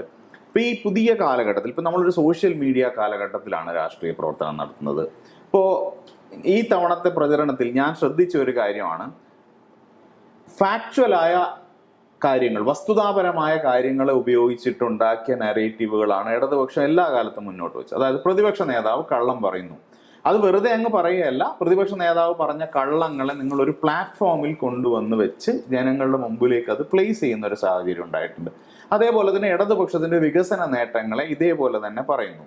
ഇപ്പം പറയാനുള്ളത് വസ്തുതകളാണെങ്കിൽ ഇന്നത്തെ കാലഘട്ടത്തിൽ, ഈ പോസ്റ്റ് ട്രൂത്ത് പൊളിറ്റിക്സിന്റെ കാലഘട്ടത്തിൽ അതിനെ നേരിടാനുള്ള ഏറ്റവും ലളിതമായ മാർഗം എന്ന് പറയുന്നത് സോഴ്സിന്റെ ക്രെഡിബിലിറ്റിയെ ഇംപീച്ച് ചെയ്യുക എന്നുള്ളതാണ്. അത് പറയുന്നത് ആര് എന്നതിനെ വെച്ച് അതിനെ ആക്രമിക്കുക. അപ്പോൾ പ്രകടമായി ഇടതുപക്ഷത്തിൻ്റെതാണെന്ന് തോന്നുന്ന മീഡിയ പ്ലാറ്റ്ഫോമുകൾ ഉപയോഗിച്ച്, അല്ലെങ്കിൽ പാർട്ടി നിയന്ത്രിതമായ സംവിധാനങ്ങൾ ഉപയോഗിച്ച് വസ്തുതകളാണ് പറയുന്നതെങ്കിൽ പോലും ജനങ്ങളുടെ പിന്തുണ നേടാനോ വിശ്വാസം നേടിയെടുക്കാനോ പറ്റാത്തൊരു കാലഘട്ടത്തിലാണ് ഇന്ന് രാഷ്ട്രീയ പ്രവർത്തനം നടക്കുന്നത്. അപ്പം ഇടതുപക്ഷത്തിന് സ്വാഭാവികമായും ഇവിടുത്തെ കോർപ്പറേറ്റ് മീഡിയയുടെ പിന്തുണ കിട്ടില്ല. മാത്രമല്ല, മാധ്യമ വിമർശനം മൂലം ഉണ്ടായിട്ടുള്ള ശത്രുക്കൾ വേറൊരു പക്ഷത്ത് നിൽക്കുന്നു. അതിനോടൊപ്പം സ്വന്തമായൊരു പ്ലാറ്റ്ഫോമോ സ്വന്തമായൊരു സംവിധാനമോ ഉണ്ടാക്കി ജനങ്ങൾ പ്രചരണം നടത്താമെങ്കിൽ വസ്തുത ഉപയോഗിച്ച് നടത്തുന്ന പ്രചരണങ്ങൾ പോലും ഇത്തരത്തിൽ സത്യാനന്തര സങ്കേതങ്ങൾ ഉപയോഗിച്ച് ആക്രമിച്ച് തോൽപ്പിക്കാനുള്ള ഒരു എളുപ്പ വഴി ആളുകളുടെ കയ്യിലുണ്ടാവുന്നു. ഈ സാഹചര്യത്തിൽ ഇടതുപക്ഷ രാഷ്ട്രീയ പ്രവർത്തനം കേരളത്തിൽ എളുപ്പമല്ലാതാവുന്നുണ്ടോ? നിങ്ങൾ പറഞ്ഞത് ഒരു സാഹചര്യം സങ്കീർണമായ ഇതിനെ കുറിച്ചാണ്. ഞാനതിനെ പൂർണ്ണമായിട്ടും എതിർക്കുന്നില്ല, അല്ലെങ്കിൽ എനിക്കതിനോട് കാര്യമായ വിയോജിപ്പില്ല. ആദ്യം പറഞ്ഞ ഈ മാധ്യമ വിമർശനം സംബന്ധിച്ച് പറഞ്ഞതിൽ ഇപ്പോൾ പുതിയൊരു ടെർമിനോളജി, ഒരു പ്രയോഗത്തെക്കുറിച്ചൊക്കെ പറഞ്ഞു. അതും ഒരു സോഷ്യൽ മീഡിയ ഉൽപ്പന്നമാണ്. ഇപ്പോൾ മാധ്യമ പ്രവർത്തകരെ കളിയാക്കിക്കൊണ്ടോ അല്ലെങ്കിൽ കുറച്ച് ആക്ഷേപിച്ചുകൊണ്ടോ ഉള്ള പ്രയോഗം, ഞാൻ ആ പ്രയോഗമൊന്നും ഉപയോഗിക്കുന്ന ഒരാളല്ല. അല്ലെങ്കിൽ മാധ്യമ പ്രവർത്തനത്തെ നമ്മൾ വിമർശിക്കേണ്ടത്, ശക്തിയായി വിമർശിക്കേണ്ടി വരും. കാരണം അതാണ് ഇപ്പോഴത്തെ സാഹചര്യം. നില അത് അന്തസ്സോടെ വിമർശിക്കുക. മാധ്യമ പ്രവർത്തകർ അന്തസ്സോടെയൊന്നും അല്ല അവർ ഇപ്പോൾ പ്രവർത്തിച്ചുകൊണ്ടിരിക്കുന്നത്. എങ്കിലും അത് തുറന്നു കാണിക്കുന്നത് അന്തസ്സോടെ ആവണം എന്ന് തന്നെ വിചാരിക്കുന്ന ഒരാളാണ് ഞാൻ. ഈ പറയുന്ന പ്രയോഗങ്ങളൊന്നും ഞാൻ ഉപയോഗിക്കാറില്ല. ഞാനൊരു മാധ്യമ പ്രവർത്തകരെ അങ്ങനെ വിശേഷിപ്പിച്ചിട്ടും ഇല്ല. പക്ഷെ മാധ്യമ പ്രവർത്തനം പരിഹാസ്യമായി മാറുന്നു. വലതുപക്ഷത്തിനു വേണ്ടിയുള്ള ദാസ്യവേല സ്വാഭാവികമായും പരിഹാസ്യമായി മാറും. ഇപ്പോൾ മാധ്യമ പ്രവർത്തനത്തിൻ്റെ അന്തസ്സ് കേരളത്തിൽ ഇല്ലാതാക്കുന്നത് മാധ്യമ പ്രവർത്തകരാണ്, മാധ്യമ സ്ഥാപനങ്ങളാണ്. മാധ്യമ പ്രവർത്തകർ സമ്പൂർണ്ണമായി സ്വതന്ത്രമായിട്ടൊന്നും അല്ല നിൽക്കുന്നത്. അവർ ആ സ്ഥാപനത്തിൻ്റെ ചട്ടക്കൂടിനകത്ത് നിൽക്കുകയാണ്. അപ്പോൾ അവരാണ് തകർക്കുന്നത്. ഇപ്പോൾ ഒറ്റ ഉദാഹരണം മാത്രം പറഞ്ഞ് ഞാൻ ഈ ഭാഗം അവസാനിപ്പിക്കുകയാണ്. പ്രതിപക്ഷ നേതാവ് ഗോൾവൾക്കറുടെ ചിത്രത്തിന്റെ മുന്നിൽ വിളക്ക് കൊളുത്തി വണങ്ങി നിന്നു. ഒരു വിഷയം വരികയാണ്. അദ്ദേഹം ആദ്യം അത് നിഷേധിക്കുകയാണ്. ആദ്യം അങ്ങനെ ഇല്ല എന്നാണ് നിഷേധിക്കുന്നത്. അദ്ദേഹം വിശദീകരിക്കുന്നത് ഒരു പുസ്തക പ്രകാശനത്തിന് പോയതാണെന്നാണ്. അപ്പോൾ വീണ്ടും വീണ്ടും ഇത് ചൂണ്ടിക്കാണിക്കപ്പെടുന്നു. ഇത് പുസ്തക പ്രകാശനമല്ല, അത് മറ്റൊരു പരിപാടിയാണ്. ഇത് പറവൂർ മനക്കപ്പടി സ്കൂളിലെ പരിപാടിയാണ്. അത് ഗോൾവൾക്കറുടെ ചിത്രത്തിന്റെ മുന്നിൽ വിളക്ക് കൊളുത്തി വണങ്ങി നിൽക്കുന്നു എന്നുള്ളതാണ് പ്രശ്നം. അവസാനം അദ്ദേഹത്തിന് അത് സമ്മതിക്കേണ്ടി വന്നു. അത് ഒരുപക്ഷെ ഈ പറയുന്ന കാര്യങ്ങൾ തുറന്നു കാണിക്കുന്നതിലുള്ള ഒരു വിജയമാണ് ഒരുപാട് പേര് നടത്തിയിട്ടുള്ളത്. അദ്ദേഹം സമ്മതിച്ചു. ഒരു സെമിനാർ ഉദ്ഘാടനം ചെയ്യുമ്പോൾ എന്തോ പറഞ്ഞു, അതിരിക്കട്ടെ, ഞാൻ അതിലേക്കല്ല കടന്നത്. കേരളത്തിലെ ഒരു ടെലിവിഷൻ ചാനൽ ഇത് സംബന്ധിച്ച് അവർ കൂടിയിരുന്നുള്ള ചർച്ചയിൽ പ്രശ്നം വന്നപ്പോൾ ഒരു മാധ്യമ പ്രവർത്തകൻ ന്യായീകരിക്കുകയാണ്. വലതുപക്ഷത്തിന് വേണ്ടി ഏറ്റവും തരം താഴ്ന്ന, ഇനി അതിൽ കൂടുതൽ തരം താഴാൻ ആർക്കും കഴിയില്ല, അവർക്കല്ലാതെ, അങ്ങനെ തരം താഴ്ന്ന ന്യായങ്ങൾ ചമച്ച് സ്വന്തം മനസാക്ഷി എന്നൊന്നുണ്ടെങ്കിൽ അതിന്റെ മുൻപിൽ വരെ പരിഹാസ്യമായി നിൽക്കേണ്ടി വരുന്ന ഒരു ഗതികേടിൽ നിൽക്കുന്ന ഒരു മാധ്യമ പ്രവർത്തകൻ. അപ്പോൾ അവരെ കുറിച്ച് ഞാൻ മുമ്പ് പറഞ്ഞിട്ടുണ്ട്, ആ വംശപരമ്പരയിൽ പോലും ഒരാൾ മാധ്യമ പ്രവർത്തകയാകാനുള്ളൊരു സാധ്യത ഇല്ല എന്നാണ് അവർ കാര്യങ്ങൾ അവതരിപ്പിക്കുമ്പോൾ തോന്നുക. എന്തോ ആവട്ടെ. അപ്പോൾ അവർ പറയുകയാണ്, അങ്ങനെ ചിത്രത്തിന്റെ മുൻപിൽ വിളക്ക് കൊളുത്തി എന്ന് പറയുന്നത് ശരിയല്ല, കൊളുത്തിയ വിളക്കിന്റെ അവിടെ ഒരു ചിത്രം ഉണ്ടായിരുന്നതാണ് എന്ന് പറയുക. അപ്പൊ ഇങ്ങനെയൊക്കെ പറയുന്ന നിലയിലേക്ക് മാധ്യമ പ്രവർത്തനം കേരളത്തിൽ മാറി, അല്ലെങ്കിൽ വലതുപക്ഷത്തിന് വേണ്ടിയുള്ള വാദം കേരളത്തിൽ മാറി എന്നുള്ളതാണ് നമ്മുടെ കൺമുൻപിൽ കാണുന്ന ഒരു സംഗതി. അപ്പൊ ഇങ്ങനെയുള്ള ന്യായവാദങ്ങൾ, പ്രചരണങ്ങൾ മാധ്യമപ്രവർത്തകരുടെ ഭാഗത്തുനിന്ന് വന്നാണ് ഞാനിപ്പോൾ ചൂണ്ടിക്കാണിച്ചത്. അതല്ലാതെ ഒരുപാട് പേര് നവമാധ്യമങ്ങളിൽ ഇടപെടുന്നുണ്ട്. ഇപ്പോൾ UDF വേണ്ടി ഇടപെടുന്നവരുണ്ട്, UDF നിയോഗിച്ചവരുമുണ്ട്, ഒക്കെ ഉണ്ട്. അവരിടപെട്ടുകൊണ്ടിരിക്കുകയാണ്. ഒരു സ്ട്രാറ്റജിയായി സ്വീകരിക്കുന്നത് പച്ചക്കള്ളം പ്രചരിപ്പിക്കുക എന്നതാണ്. അതിന് നവമാധ്യമ സങ്കേതങ്ങളെ ഉപയോഗിക്കുകയാണ്. ഇപ്പോൾ കളവ് പറയുന്നതും അബദ്ധം പറ്റുന്നതും രണ്ടാണ്. അപ്പോൾ അബദ്ധം പറ്റിയത് നമുക്ക് മനസ്സിലാക്കാവുന്നതേ ഉള്ളൂ, തിരുത്തിയാൽ മതി, പ്രശ്നം. എന്നാൽ ഗവേഷണം നടത്തി കള്ളം അവതരിപ്പിക്കുക എന്നത് ഒരു സംഗതിയാണ്. ജനങ്ങൾക്കിടയിൽ തെറ്റിദ്ധാരണ ഉണ്ടാക്കുക. അപ്പോൾ അതൊരു പ്രചരണ ശൈലിയായിട്ട് സ്വീകരിച്ചിരിക്കുകയാണ്. അപ്പോൾ അങ്ങനെ ഒരു പ്രചരണ ശൈലിയായി സ്വീകരിക്കുമ്പോൾ ഇടതുപക്ഷ രാഷ്ട്രീയ പ്രവർത്തനം, നിങ്ങൾ പറഞ്ഞ പോലെ, ഞങ്ങൾ എപ്പോഴും ശ്രമിച്ചത് വസ്തുതകൾ ജനങ്ങളുടെ മുൻപിൽ അവതരിപ്പിക്കാനാണ്. വസ്തുതകൾ ആർക്ക് പരിശോധിച്ചാലും ബോധ്യപ്പെടുന്ന വസ്തുതകൾ. എന്നാൽ ഞങ്ങൾക്ക് നേരിടേണ്ടി വരുന്നത് അസത്യ പ്രചാരവേലയാണ്. ഈ വസ്തുതകളെ അവർ വക്രീകരിച്ച് അവതരിപ്പിക്കും. ഇപ്പോൾ മനസ്സിലാവാൻ ഒറ്റ ഉദാഹരണം പറയാം. ഞാൻ ആ തെരഞ്ഞെടുപ്പ് സമയത്ത് 1-2 പ്രസംഗിച്ചപ്പോഴും ഒരു വാർത്താ സമ്മേളനത്തിലും പറഞ്ഞൊരു കാര്യമുണ്ട്. കേരളത്തിലെ ഗവൺമെന്റ്, LDF ഗവൺമെന്റിന്റെ നേട്ടങ്ങളുടെ കൂട്ടത്തിൽ പറഞ്ഞൊരു കാര്യമാണ്, ഇന്ത്യയിൽ സർക്കാർ സ്കൂളുകൾ അടച്ചുപൂട്ടിക്കൊണ്ടിരിക്കുകയാണ്. ഞാൻ പറഞ്ഞു, അത് ഞെട്ടിപ്പിക്കുന്ന കണക്കാണ്. കണക്കൊക്കെ കണ്ടു കഴിഞ്ഞാൽ 1 ലക്ഷത്തിനടുത്ത് സ്കൂൾ 10 കൊല്ലത്തിനുള്ളിൽ പൂട്ടിയെന്നാണ് കാണുന്നത്. നമ്മുടെ തൊട്ടടുത്ത് കർണാടകയിൽ പോലും സർക്കാർ സ്കൂളുകൾ പൂട്ടുക.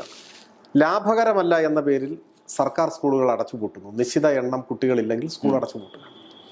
അപ്പോൾ UDF നയം അതായിരുന്നു. കേരളത്തിൽ 40% ഗവൺമെന്റ് സ്കൂളുകൾ അൺഎക്കണോമിക്കാണ്, അത് പൂട്ടണം എന്ന നിലപാടായിരുന്നു ഉമ്മൻചാണ്ടി ഗവൺമെന്റ് അവസാന കാലത്ത് സ്വീകരിച്ചത്. ഗവൺമെന്റ് മാറിയത് കൊണ്ട് ആ റിപ്പോർട്ട് മാറ്റിവെച്ചു, നമ്മളത് സ്വീകരിച്ചില്ല. അപ്പോൾ ചെലവ് ചുരുക്കലിന്റെ ഭാഗമായി സ്കൂളുകൾ അടച്ചുപൂട്ടാം എന്നത് ഇന്ന് ഇന്ത്യയിൽ BJPയും കോൺഗ്രസും സ്വീകരിക്കുന്ന നയമാണ്. 2 പാർട്ടി ഭരിക്കുന്ന സംസ്ഥാനങ്ങളിലും മത്സര ബുദ്ധിയോടെ അടച്ചുപൂട്ടിക്കൊണ്ടിരിക്കും. അപ്പോൾ ഞാൻ പറഞ്ഞു, 10 വർഷത്തിനിടയിൽ കേരളത്തിൽ ഒരൊറ്റ സർക്കാർ സ്കൂൾ പോലും അടച്ചുപൂട്ടിയിട്ടില്ല. ഇത് വേറിട്ടൊരു നയമാണ്. അതാണ് ഞാൻ വിശദീകരിക്കാൻ ശ്രമിക്കുന്നത്.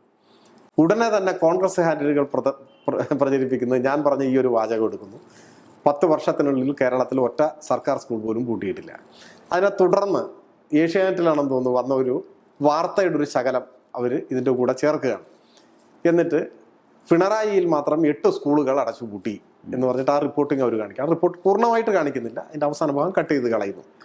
അപ്പം ജനങ്ങളുടെ മുൻപിൽ ഇത് അവതരിപ്പിക്കുകയാണ്. അതായത് ഞാൻ തെറ്റായ ഒരു കാര്യം പറഞ്ഞു, സർക്കാർ സ്കൂളുകൾ അടച്ചുപൂട്ടുന്നില്ല പറഞ്ഞു, ഇതാ പിണറായിയുടെ മണ്ഡലത്തിൽ തന്നെ അടച്ചുപൂട്ടിയിരിക്കും. അപ്പോൾ LDF അങ്ങനെ വേറിട്ട നയമില്ലാന്നും ഞങ്ങളിത് തെറ്റായി പ്രചരിപ്പിക്കുന്നതെന്നും വരുത്തി തീർക്കുകയാണ്. എന്നാൽ വസ്തുത എന്താണ്? ഞാൻ പറഞ്ഞത് സർക്കാർ സ്കൂളുകൾ പൂട്ടിയില്ല എന്നാണ്. കേരളത്തിൽ ഒരൊറ്റ സർക്കാർ പള്ളിക്കൂടം പൂട്ടിയില്ല. എന്നാൽ ഈ വാർത്തയിൽ വന്നത് എന്താണ്? ആ വാർത്ത മുഴുവനായി കണ്ടാലേ മനസ്സിലാവും, അത് മുഴുവനായിട്ട് ഇവർ കൊടുക്കില്ല. എയ്ഡഡ് സ്കൂളുകൾ, നമ്മുടെ സംസ്ഥാനത്ത് ചില എയ്ഡഡ് സ്കൂളുകൾ ഈ രൂപത്തിൽ പ്രവർത്തനം നിന്നുപോയിട്ടുണ്ട്. അതിൻ്റെ കാരണം LDF സർക്കാർ വന്നപ്പോൾ സർക്കാർ സ്കൂളുകളെ വൻതോതിൽ പ്രോത്സാഹിപ്പിച്ചു. പുതിയ കെട്ടിടം, സ്മാർട്ട് ക്ലാസ് മുറികൾ, എല്ലാ സൗകര്യങ്ങളും വന്നു. അപ്പോൾ എയ്ഡഡ് സ്കൂളുകളിൽ നിന്നും അൺഎയ്ഡഡ് സ്കൂളിൽ നിന്നും TC വാങ്ങി കുട്ടികൾ സർക്കാർ സ്കൂളിലേക്ക് വന്നു. സർക്കാർ സ്കൂളുകൾ ശക്തിപ്പെട്ടു. ഞങ്ങളുടെ വാദത്തെ ശക്തിപ്പെടുത്തുന്നതാണത്, ശക്തിപ്പെട്ടു. ചിലയിടത്ത് മാനേജ്മെന്റിന്റെ അവഗണനയും മറ്റുമൊക്കെ കാര്യം ഈ എയ്ഡഡ് സ്കൂളിൽ, അൺഎയ്ഡഡ് സ്കൂളിൽ കുട്ടികൾ ഇല്ലാതെയായി. അങ്ങനെ ഒരു കുട്ടി പോലും ഇല്ലാതെയായ എയ്ഡഡ് സ്കൂൾ സ്വാഭാവികമായിട്ട് പൂട്ടും. അങ്ങനെ ചില സ്കൂളുകൾ ഇല്ലാതെയായിട്ടുണ്ട്, പൂട്ടിപ്പോയിട്ടുണ്ട്. പക്ഷേ ഒരൊറ്റ സർക്കാർ സ്കൂൾ പൂട്ടിയിട്ടില്ല. അപ്പോൾ നമ്മുടെ അവകാശവാദം അതേ ഉള്ളൂ. സർക്കാർ സ്കൂളുകൾ ശക്തിപ്പെട്ടു, ഒരെണ്ണം പോലും പൂട്ടിയില്ല. ഇന്ത്യ മുഴുവൻ സർക്കാർ സ്കൂളുകൾ പൂട്ടിക്കൊണ്ടിരിക്കുന്നു. അപ്പോൾ ഞാൻ പറഞ്ഞു വന്നത് ഈ സത്യത്തെ എങ്ങനെയാണ് ഇവർ കൈകാര്യം ചെയ്യുന്നതെന്നാണ്. എന്നിട്ട് ഈ പരിഹാസം, ആക്ഷേപം ഇതൊക്കെ വന്നുകൊണ്ടിരിക്കും. ഇങ്ങനെ ഒരു കാലത്ത് രാഷ്ട്രീയ പ്രവർത്തനം നടത്തുക എന്ന് പറയുന്നത് അസത്യത്തോടാണ് നിരന്തരം നമുക്ക് ഏറ്റുമുട്ടേണ്ടി വരുന്നത്. ആ അസത്യം ഭംഗിയായി അണിയിച്ചൊരുക്കിയ അസത്യമാണ്. അണിയിച്ചൊരുക്കിയ അസത്യം സത്യമാണെന്ന് ചിലപ്പോൾ ജനങ്ങൾ തെറ്റിദ്ധരിക്കും. അതൊരു വെല്ലുവിളിയാണ്. ആ വെല്ലുവിളിയാണ് നിർഭാഗ്യവശാൽ നമുക്ക് നേരിടേണ്ടി വരുന്നത് എന്നത് വസ്തുതയുമാണ്. അതിനെന്താണ് ഒരു ഇടതുപക്ഷ ബദൽ? അതിന് പ്രത്യേകിച്ച് ബദലൊന്നുമില്ല.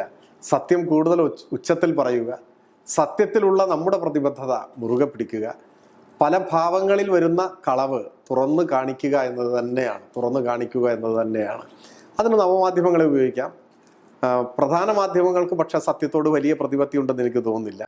ആ ധൈര്യമാണ് പ്രതിപക്ഷ നേതാവിനെ കൊണ്ട് കളവ് പറയുന്നത്. നിങ്ങൾ ആലോചിച്ച് നോക്ക്, പ്രതിപക്ഷ നേതാവിനെതിരായിട്ടുള്ള വിമർശനം വ്യക്തിപരമല്ല, അത് രാഷ്ട്രീയമാണ്. അദ്ദേഹം എത്ര ആത്മവിശ്വാസത്തോടെയാണ് മാധ്യമങ്ങളെ വെല്ലുവിളിച്ചത്. നിങ്ങൾ വയനാട്ടിൽ പോയി നോക്ക്, പണിയോടെ തുടങ്ങി ഇല്ലേ, നിങ്ങളും കേട്ടതാണ്. പണി തുടങ്ങി എന്നാണ് പറയുന്നത്. അത് കഴിഞ്ഞിട്ട് ഇപ്പോൾ മാസം ഒന്നായി, ഇപ്പോഴും പണി തുടങ്ങിയിട്ടില്ലല്ലോ.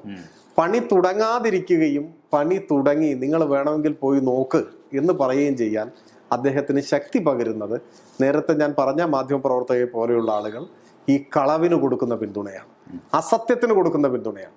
ഞാൻ പറയുന്നത് രാഷ്ട്രീയ അഭിപ്രായം ഒരാൾക്കുണ്ടാവുന്നത് തെറ്റല്ല, ആ അഭിപ്രായങ്ങൾ പ്രകടിപ്പിക്കുന്നതും തെറ്റല്ല. പക്ഷെ ആ രാഷ്ട്രീയ അഭിപ്രായങ്ങളുടെ അടിസ്ഥാനത്തിൽ മാധ്യമ പ്രവർത്തനത്തെ രൂപപ്പെടുത്തുന്നത് തെറ്റാണ്. അത് മാധ്യമ പ്രവർത്തനമല്ല. എന്നാൽ അതൊന്നുമല്ല. അതിനൊക്കെ അപ്പുറം അന്ധമായ CPIM വിരോധം, അന്ധമായ വലതുപക്ഷ വിധേയത്വമായിട്ട് രൂപപ്പെട്ടു വരികയാണ്. കളവ് പറഞ്ഞാൽ കളവിന് പിന്തുണ, അങ്ങനെയാണ്. കളവ് പറഞ്ഞുകൊണ്ട് കളവിനെ പിന്തുണയ്ക്കുക എന്നാണ്. അതൊരു വലിയ വെല്ലുവിളിയാണ്, നമ്മുടെ കാലത്ത് വലിയ വെല്ലുവിളിയാണ്. പക്ഷെ മഹാത്മാഗാന്ധി പറഞ്ഞ പോലെ ഗിരിനിരകളോളം പഴക്കമുള്ള സത്യവും അഹിംസയും അല്ലാതെ മറ്റൊന്നും എനിക്ക് പഠിപ്പിക്കാനില്ല മാനവരാശിയെ പുതുതായിട്ടെന്നാണ് ഗാന്ധിജി പറഞ്ഞത്. സത്യത്തെ മുറുകെ പിടിക്കുക. സത്യം തൽക്കാലത്തേക്ക് ജനങ്ങളിൽ നിന്ന് മൂടി വെക്കാനൊക്കെ കഴിയുമെങ്കിലും ആത്യന്തികമായി ആ സത്യം ജനങ്ങൾ മനസ്സിലാക്കും എന്ന് തന്നെയാണ് ഞാൻ പ്രതീക്ഷിക്കുന്നത്. എത്ര അണിയിച്ചൊരുക്കിയാലും അസത്യത്തിൻ്റെ ആടയാഭരണങ്ങൾ പൊയ്മുഖം അടർന്നു വീഴുക തന്നെ ചെയ്യും എന്ന കാര്യത്തിൽ എനിക്ക് കുറച്ച പ്രതീക്ഷയാണുള്ളത്.